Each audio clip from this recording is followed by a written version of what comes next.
Salam dostlar, gördüyünüz kimi mən dostlar Professional Brawl Stars'a girdim deməli. Düzdür. Dostlar bəlkə siz bilirsiniz də.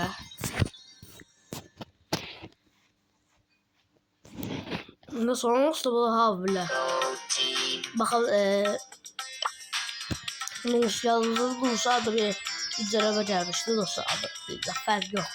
Orada tələyə kaçarına gəlmişdi. İndi bu tələyə kaçarına başlamışdı. Mega Peraj, Chester Peraj, Lola, Grove, Buster, Seb, Pakta, da kasıyor adamı.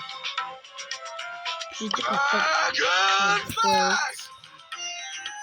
Tezir 9 basıp kasıyor var.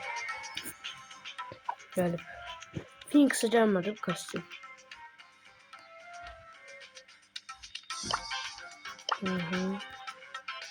Phoenix.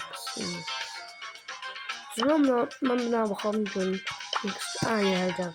Ben nasıl deməli karakterlərə personajları belki çoxunuz bilirsiniz. Musta var bu personajlar. Mesela bir daha da video atmıştım orada. Dulce'ydu o. Yani dostlar.